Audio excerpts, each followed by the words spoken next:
ব্যাঘ্রাচার্য বৃহল্লাঙ্গুলের ভাষণ লিখেছেন বঙ্কিমচন্দ্র চট্টোপাধ্যায়। বৃহল্লাঙ্গুল কহিলেন, মুদ্রা মনুষ্যদিগের পূজ্য দেবতা বিশেষ। যদি আপনাদিগের কৌতূহল থাকে তবে আমি সবিশেষে সেই মহাদেবীর গুণকীর্তন করি। মনুষ্য যত দেবতার পূজা করে তন্মধ্যে ইহার প্রতি তাহাদের বিশেষ ভক্তি। ইনি স্যাকরা স্বর্ণ, রৌপ্য এবং তাম্রে ইহার প্রতিমা নির্মিত হয়। লৌহ, টিন এবং কাষ্ঠ ইহার মন্দির প্রস্তুত করে। রেশম, পশম, কার্পাস, চর্ম প্রভৃতিতে ইহার সিংহাসন রচিত হয়। মনুষ্যগণ রাত্রিদিন ইহার ধ্যান করে এবং কিসে ইহার দর্শন প্রাপ্ত হইবে সেই জন্য সর্বদা শশব্যস্ত হইয়া বেড়ায়। যে বাড়িতে টাকা আছে জানে অহরহ সেই বাড়িতে মানুষেরা যাতায়াত করিতে থাকে। এমনই ভক্তি কিছুতেই সেই বাড়ি ছাড়ে না, মারিলেও যায় না। যে এই দেবীর পুরোহিত অথবা যাহার গৃহে ইনি অধিষ্ঠান করেন সেই ব্যক্তি মনুষ্য মধ্যে প্রধান হয়। অন্য মনুষ্যেরা সর্বদাই তাহার নিকট যুক্ত করে স্তবস্তুতি করিতে থাকে। যদি মুদ্রা দেবীর অধিকারী একবার তাহাদের প্রতি কটাক্ষ করে তাহা হইলে তাহারা চরিতার্থ হন। দেবতাও বড় জাগ্রত। এমন কাজই নাই যে এই দেবীর অনুগ্রহ সম্পন্ন হয় না। পৃথিবীতে এমন সামগ্রী নাই যে এই দেবীর বরে পাওয়া যায় না। এমন দুষ্কর্মই নাই যে এই দেবীর উপাসনায় সম্পন্ন হয় না। এমন দোষই নাই যে ইহার অনুকম্পায় ঢাকা পড়ে না। এমন গুণই নাই যে তাহার অনুগ্রহ ব্যতীত গুণ বলিয়া মনুষ্য সমাজে প্রতিপন্ন হইতে পারে। যাহার ঘরে ইনি নাই তাহার গুণ নাই, যাহার ঘরে ইনি বিরাজ করেন তাহার আবার দোষ কি?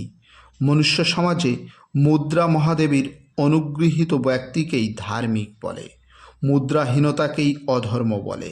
মুদ্রা থাকিলেই বিদ্বান হইল, মুদ্রা যাহার নাই তাহার বিদ্যা থাকিলেও মনুষ্য শাস্ত্রানুসারে সে মূর্খ বলিয়া গণ্য হয়।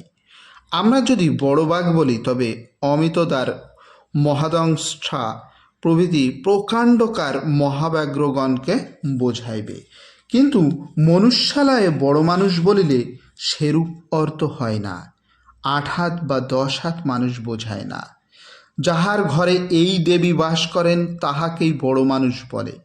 যাহার ঘরে এই দেবী স্থাপিত নয় সে ৫ হাত লম্বা হইলেও তাকে ছোট লোক বলে। মুদ্রাদেবীর এইরূপ নানাবিধ গুণমান শ্রবণ করিয়া আমি প্রথমে সংকল্প করেছিলাম যে মনুষ্যালয় হইতে ইহাকে আনিয়া ব্যাঘ্রালয়ে স্থাপন করিব, কিন্তু পশ্চাৎ যাহা শুনিলাম তাহাতে বিরত হইলাম। শুনিলাম যে মুদ্রায় মনুষ্য জাতির যত অনিষ্টের মূল। ব্যাঘ্রাদি প্রধান পশুরা কখনো স্বজাতির হিংসা করে না, কিন্তু মানুষেরা সর্বদা আত্মজাতির হিংসা করিয়া থাকে। মুদ্রা পূজাই ইহার কারণ। মুদ্রার লোভে সকল মানুষই পরস্পরের অনিষ্ট চেষ্টায় রত।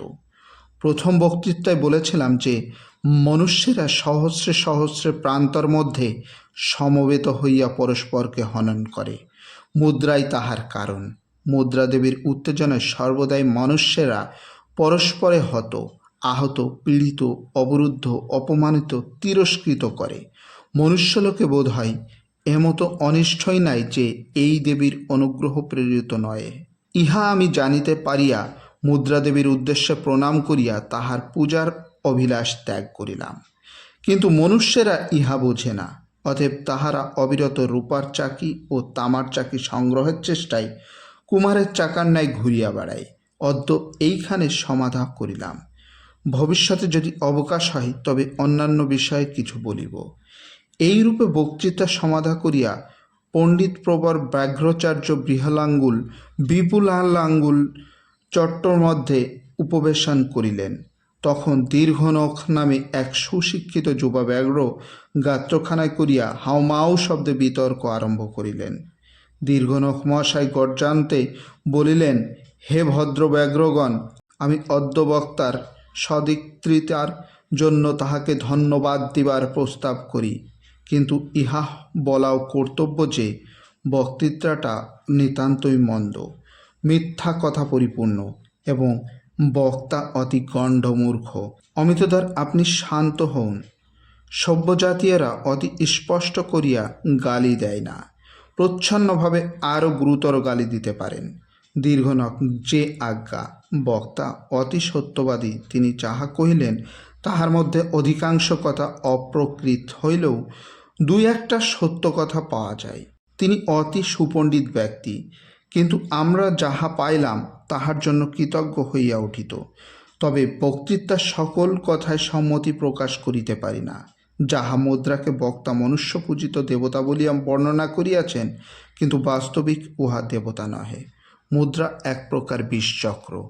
মনুষ্যরা অত্যন্ত বিষপ্রিয়, এই জন্য সচরাচর মুদ্রা সংগ্রহ জন্য যত্নবান। মনুষ্যগণকে মুদ্রাভক্ত জানিয়া আমি পূর্বে বিবেচনা করিয়াছিলাম যে, না জানি মুদ্রা কেমন উপাদেয় সামগ্রী, আমাকে একদিন খাইয়া দেখিতে হইবে। একদা বিদ্যাধরী নদীর তীরে একটি মনুষ্যকে হত করিয়া ভোজন করিবার সময়ে তাহার বস্ত্র মধ্যে কয়েকটি মুদ্রা পাইলাম।